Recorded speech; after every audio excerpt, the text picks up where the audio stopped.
Hi everybody, it's 1:30 on July 18th and we're starting our Workplace Skills Series webinar on career development and work ethic. So if everybody can hear me okay, and if you've downloaded or if you haven't taken the chance yet to download your PowerPoint presentation, it is in the lower left-hand corner of the screen in the Career Development Files section. And please remember that during the webinar, if you have any questions, to please add them to the chat pod.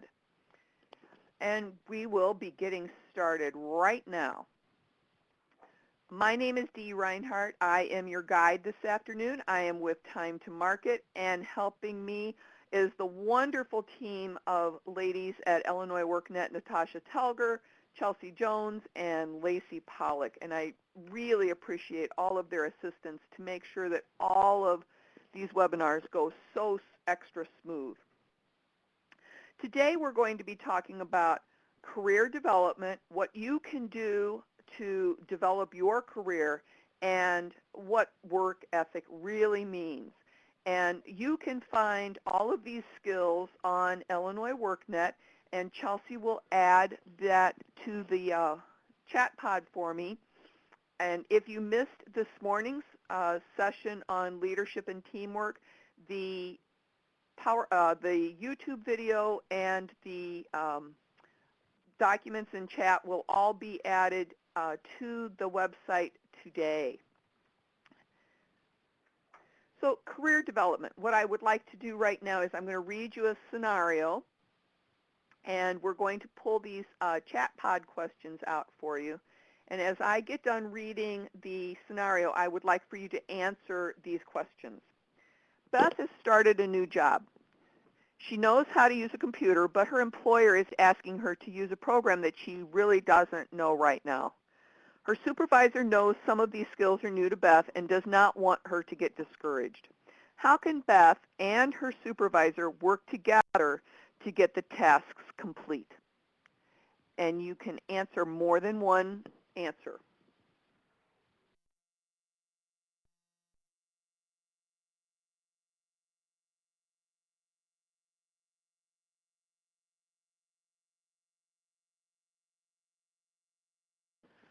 All right, it looks like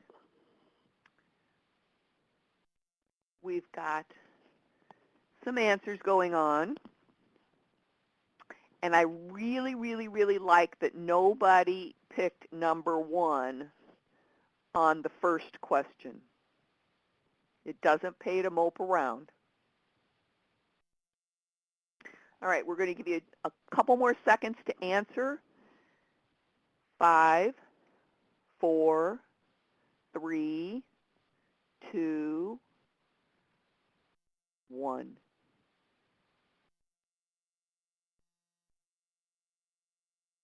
All right.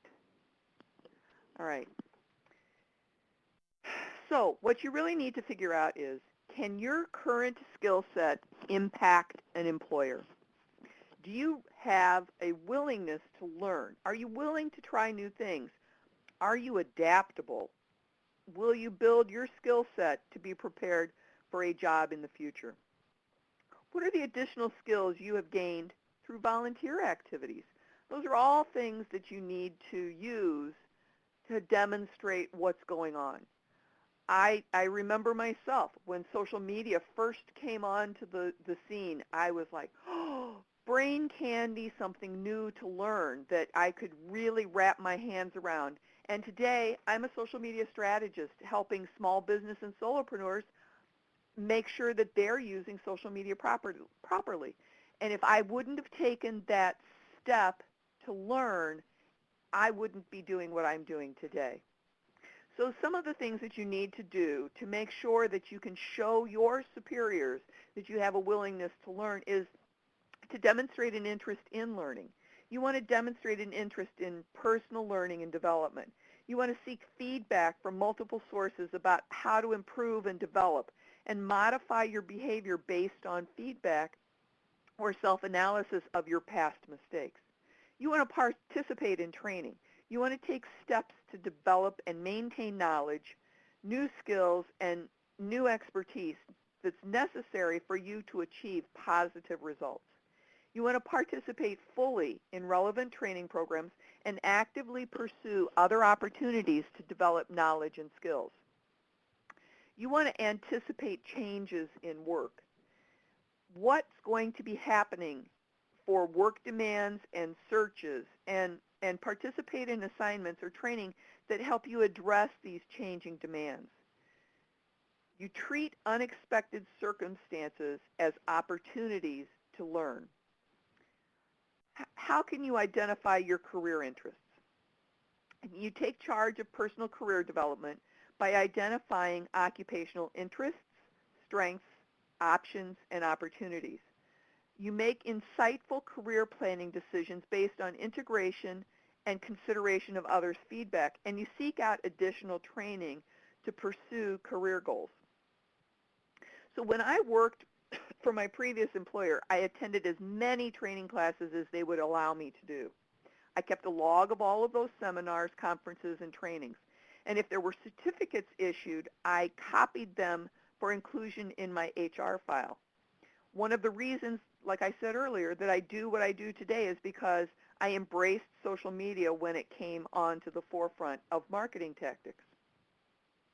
So Illinois WorkNet offers you a large area for you to identify some education skills. And if Chelsea can put that link up into the chat pod for me, we have many, many resources where you can find training and financial assistance and help you obtain that career advancement that you might need.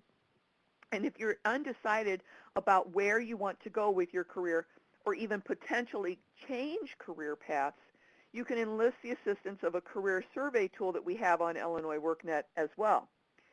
And one of the Illinois WorkNet centers can help you, or you can visit a local community college where the Career Services Department might be able to assist you as well. And what you want to do is you want to look at careers that will actually offer you advancement opportunities if you must start at a bottom rung position.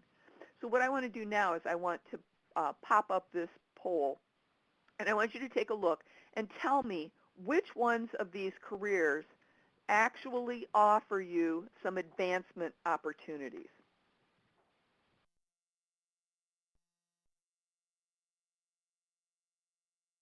Fast and furious, everybody's picking fast and furiously.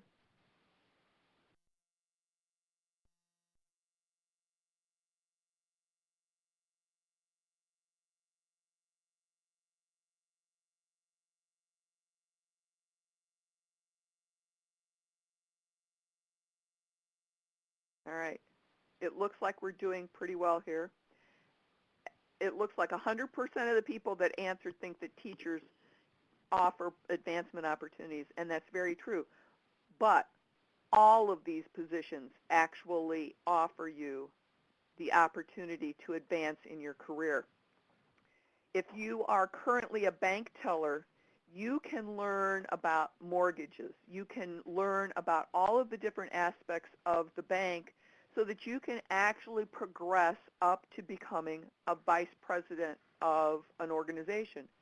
As a salesperson in an organization, you can take advanced training and maybe work up to being a district manager or even a regional manager. And then as a certified nurse assistant, it might be the bottom rung where you're starting, but if you continue to take classes, you could become a licensed practical nurse, or you could become a registered nurse and then work your way up the management chain in the nursing profession. So there's many ways that if you start at the bottom rung of a career path, you can always work your way up as long as you're willing to do the work to develop your career. So career development also employs employability and career development. It helps you identify and demonstrate positive work behaviors and personal qualities needed to be employable. It means being able to get a job. You can develop a personal career plan to meet career goals and objectives. You can demonstrate skills related to seeking and applying for employment to find and obtain a desired job. You might maintain a career portfolio to document knowledge, skills, and experience in a career field. You might even demonstrate skills in evaluating and comparing employment opportunities in order to accept employment positions that match your career goals.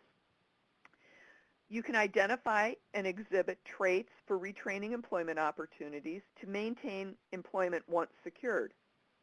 You might want to identify and explore career opportunities in one or more pathways so that you can build an understanding of those opportunities that are available in the various clusters. You also want to recognize and act upon requirements for career advancement to plan for continuing education and training. You can't become a principal if you haven't taken the necessary training courses, even if you are a teacher.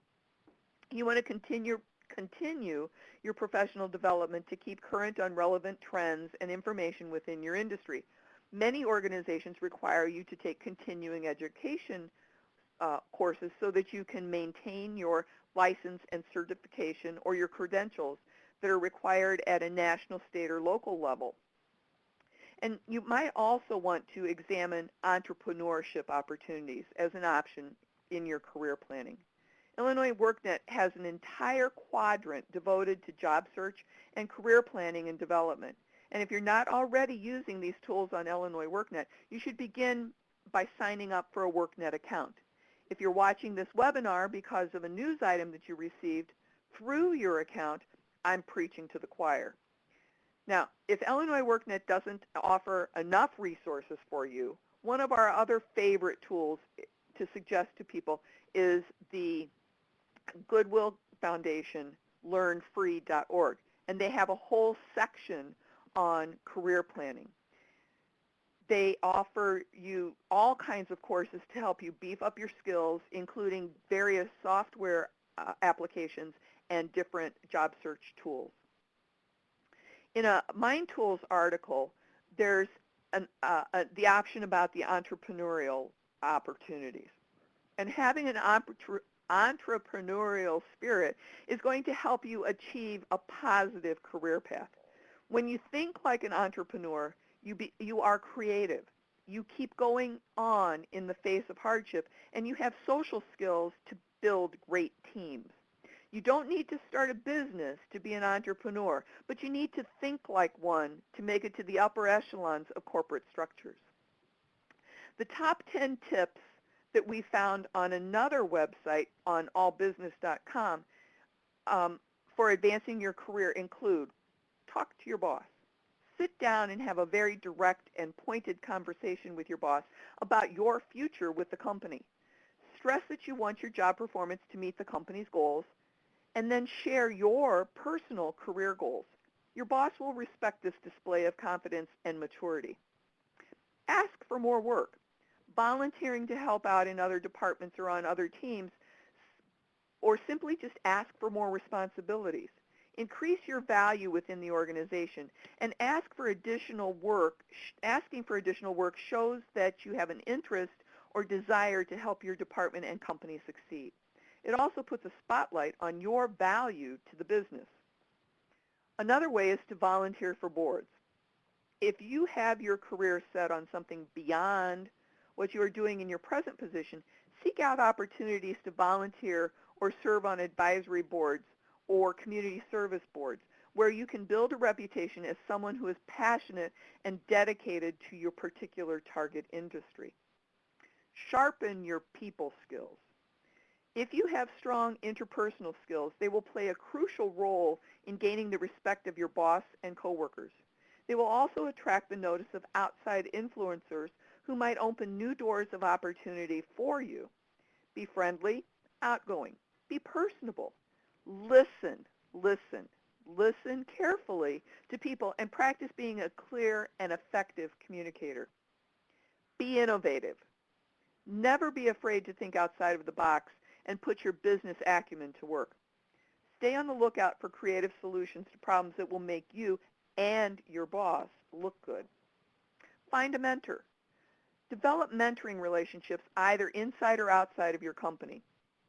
Recent studies have shown that 4 out of 5 promotions are influenced by a mentor higher up in the company. Mentors are also a great source of information and career guidance. Sell yourself. Learn the fine art of promotion. If you've had major accomplishments or created successful programs, make sure people know about it, especially those in influential positions who can help you advance professionally. Let it be known that you are seeking a promotion or the next step up in your career. Keep learning. A proven way to advance in your career is to be continually acquiring new knowledge.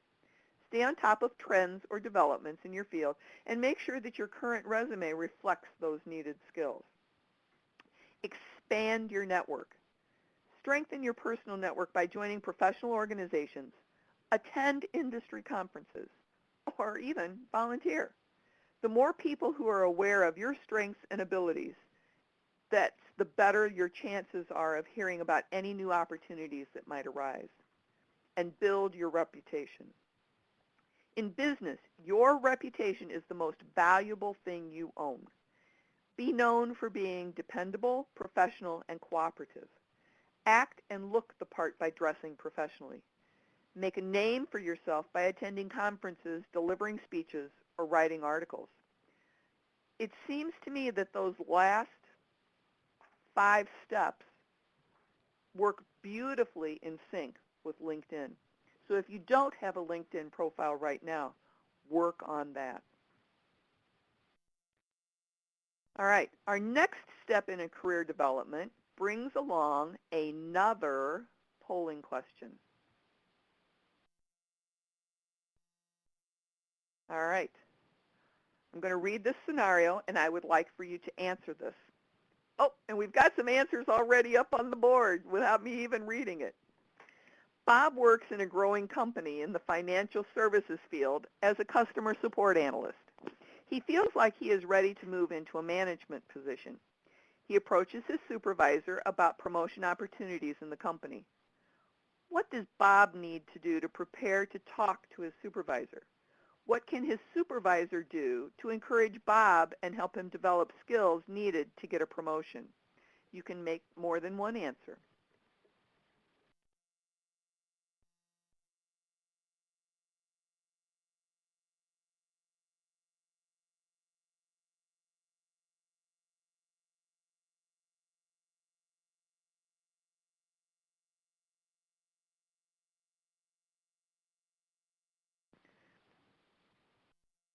All right, we have a very smart audience because nobody picked the last one in the employee poll.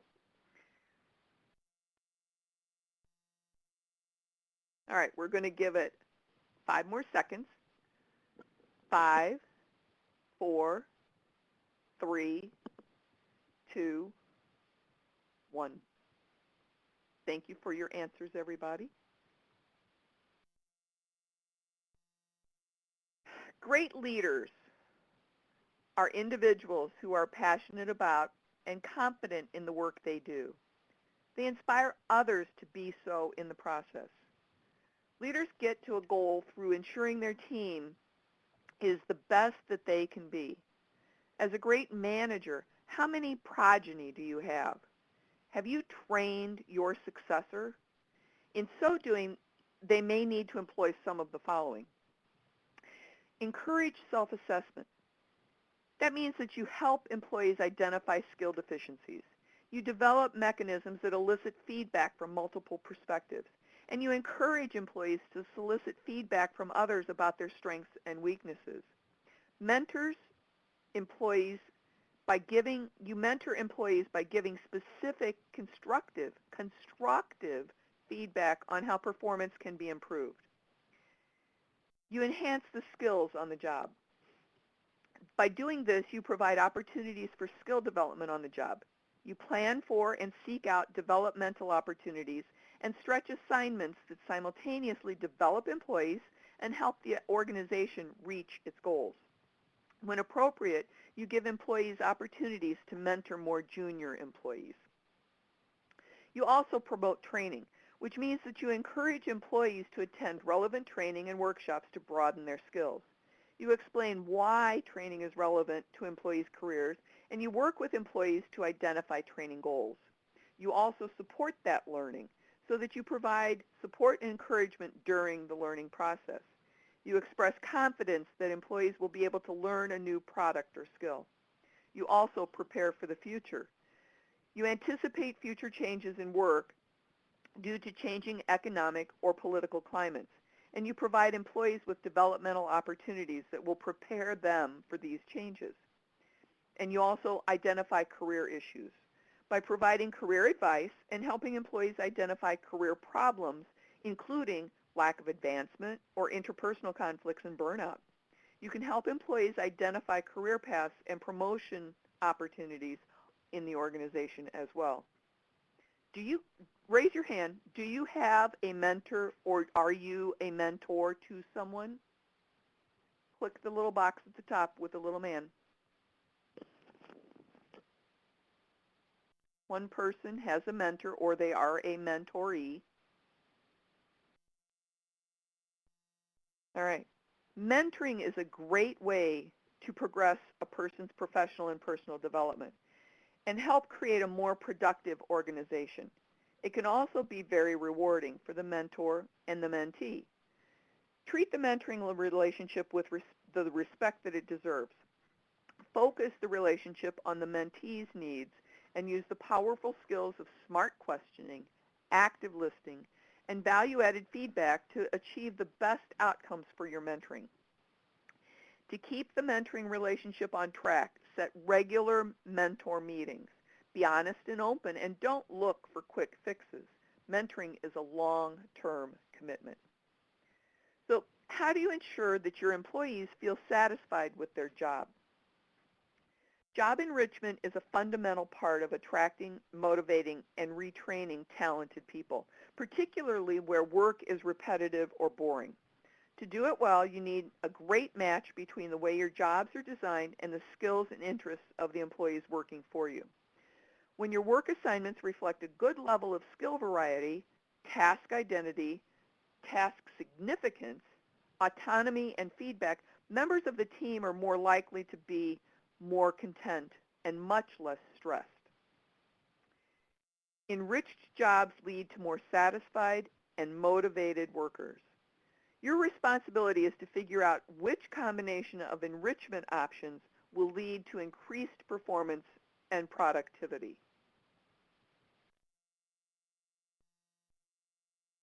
Okay, moving on. Work ethic. I've got another scenario here, and we're going to pull the poll question down. You are at work in a convenience store and spent your afternoon setting up a very detailed display featuring the item of the month. Later in the day, your boss comes in and notices that the wrong item is featured on the display in front of you. Also in front of you, the boss reprimands your coworker who he thinks featured the wrong item. Do you let your coworker take the blame so you don't get in trouble, or do you step in? You only get to pick one or the other.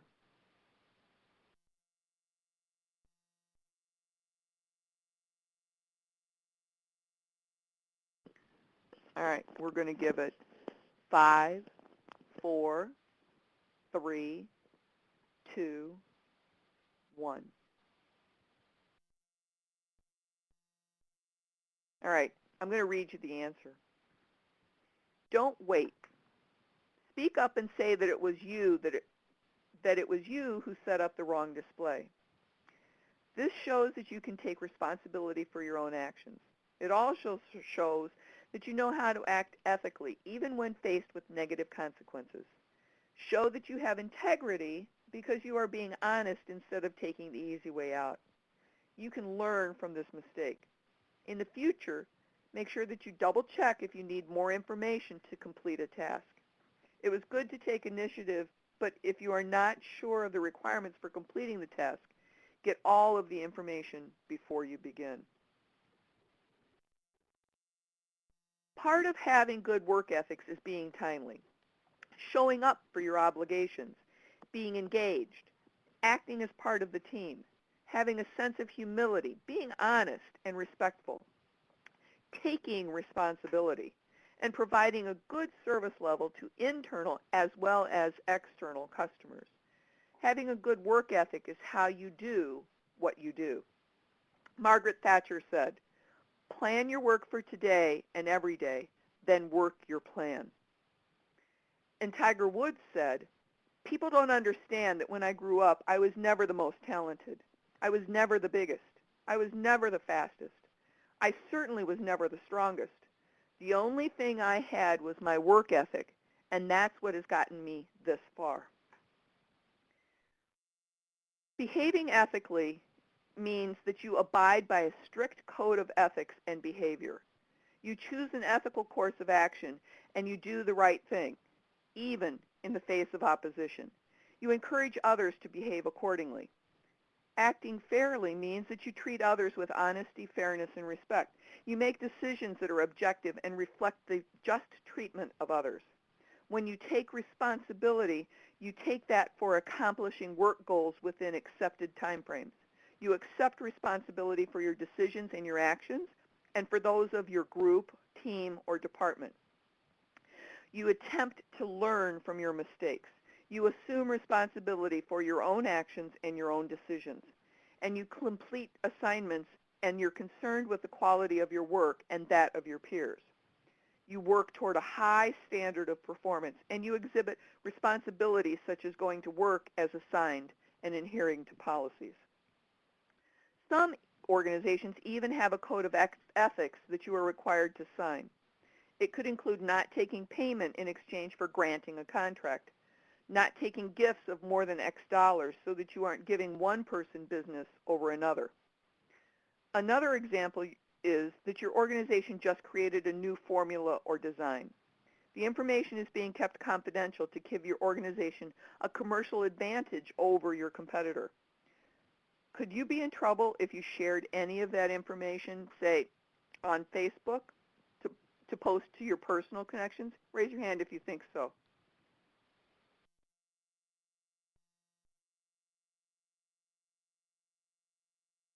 Very good. Very good. Work ethics. Another scenario here. You are currently working as a truck driver for a large corporation based in Illinois. You have just returned from a cross-country haul when you run into a fellow truck driver from the same company. You stop to talk to him for a few minutes, and he mentions that he's been having trouble staying awake when he's driving and hasn't been feeling very well lately. You notice that he looks very tired. He says that he has to start another drive for that night. What do you do? You can answer more than one.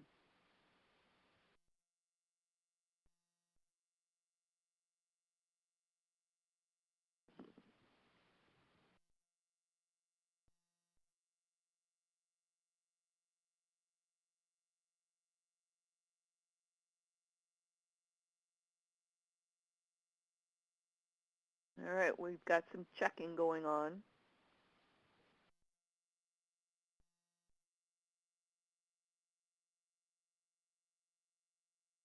It looks like we've got 100% of the people that answered picked suggest he talk to his boss. You can pick more than one. All right, we're going to close this poll in 5, 4, 3, 2, 1. All of the bottom answers were correct. When you were a kid and you asked your parents if you could do something, or maybe your kids are asking you, and they said no, and you then said, but Johnny's parents are letting him, did your parents used to say to you, well, if Johnny jumped off a cliff, would you? Just because someone else is doing something doesn't mean that it's right. Sometimes by you not saying or doing something, you could be guilty by association. It happens with many aspects of work product. These are two things that you need to consider. Ethics and legal responsibilities. Are you applying the ethical reasoning to a variety of workplace situations in order to make ethical decisions?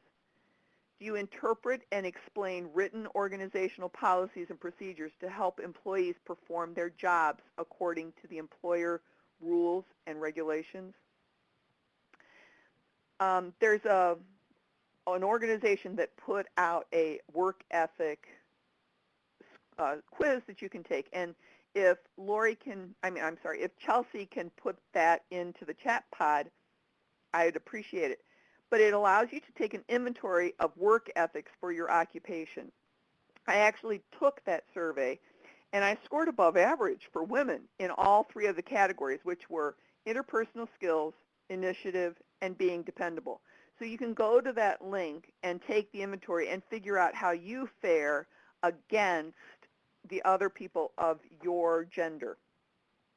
The results actually showed that more women tended to score, or that women tended to score higher than men in all three of those categories. The impact of work ethics falls on individual workers, businesses, and the general public. Employees who adhere to a strong work ethic are more likely to work well with others and earn the respect of colleagues. A business that practices unethical behavior, such as dishonest accounting, scandal, or unethical discrimination toward workers, can harm its own image if the truth were to ever come out, causing the public to lose confidence in the organization or the corporate world in general. All the time I hear about seniors who being scammed out of their money by unscrupulous service people who talk quickly and gain their trust and end up walking away with potentially someone's life savings. That's unethical. Sometimes discrimination can be unethical, and we have a link to the U.S. Equal Employment Opportunity Commission that I'm going to ask Chelsea to put into the chat pod as well. Now, digital citizenship means that you understand human, cultural, and societal issues related to technology, and that you practice legal and ethical behavior. You understand the legal and ethical implications of technologies, applications, and research tools within the workplace. You practice safe, legal, and responsible use of information and technology. You exhibit an attitude toward using technology that support collaboration, learning, and productivity. Everyone, children and adults, should know the right way to use digital tools. Digital access means that you have access to a need for full electronic participation in society. Digital commerce means that while the Internet facilitates an efficient international exchange of goods and services, it makes Internet purchases commonplace. It also facilitates the exchange of illegal goods. Both legal and illegal exchanges have become commonplace and widely accepted. However, everyone must be educated as to what is and isn't considered an acceptable exchange in the digital economy. Digital communication. The explosion of digital communication through email, social networking sites, instant messaging, cell phones, it's made it possible for anyone to be in touch with anybody else at any time. While this newfound ease of communication facilitates efficiency and interconnectedness, it serves all of us well to learn how to manage this ability to communicate, not allowing it to intrude on other priorities. Digital literacy. Technology is playing an increasing role in the workplace, and professionals are making use of video conferencing just like this today, and making sure that online data sharing spaces, we facilitate efficiency and information exchange. Digital etiquette refers to electronic standards of conduct. Often technology users hold themselves to a different standard when interacting via the internet rather than face-to-face. It's harder to correct somebody's inappropriate behaviors on the internet. Digital law means that is comprised of legal ramifications of digital behavior of our society that they've deemed this unethical. For example, stealing or causing damage to others' work online is a crime, as is downloading music illegally, as well as using images without paying or giving proper credit. You can't create a virus, and you aren't supposed to hack into others' information. All users of digital technology must be aware of the laws governing their behavior. Digital rights and responsibilities. All users have a right to free speech. However, users must always be aware of the ramifications of their actions. Digital health and wellness. Technology comes with certain risks, including internet addiction and unproductive use of time. Besides physical injuries, overuse and or the wrong type of use at work could lead to termination. Digital security. Anyone using digital technology must protect him or herself from potential harm. Just as we lock our doors and install security systems in our homes, we must protect our digital hardware. Protection comes in the form of firewalls, antivirus software, data backups, and surge control. These safeguards protect against ill intentions as well as accidental data loss. An American journalist and author, Hunter S. Thompson, said, "Anything worth doing is worth doing right." That's what work ethic boils down to, doing something right. So in our points to remember today, career development will help you achieve goals and move up the ladder in your chosen career field. And work ethics are values and behaviors that drive sustained performance and individual success. It means not only working harder, but working with a purpose. Will you be able to showcase these criteria to an employer through your actions or your examples? Today was our career development and work ethics section of the workplace skills seminars that we are having. Next week, we will have the last 3 of our series on Tuesday and Thursday. The first 2 are already posted and recorded, and you can find those in the link that Chelsea can put into the chat pod for you now. I'd also like to invite you to join us on social media, either Facebook, LinkedIn, or Twitter. And if you would like, you can join us in our LinkedIn group, and Chelsea will put that link up in the chat pod for you as well. So that ends our formal presentation, and I'm going to answer the question that came in during the presentation. If you would like to take a moment to answer the closing polling questions for us, we would really appreciate it. Oh, all right. And Maureen asks, how does a mentoring relationship begin? In some cases, there might be somebody at your workplace that you might find knows a whole lot about what it is that you want to do. Maybe they're a person in leadership. Maybe it's an advisor from your school. Maybe it's a retired person who is working with the senior corps of retired executives. Any of those people can be a mentor for you.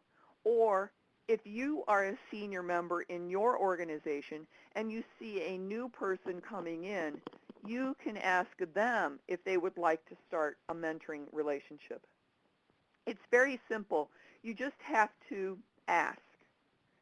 In many cases, the person will be honored to be asked to be a mentor and will agree with you.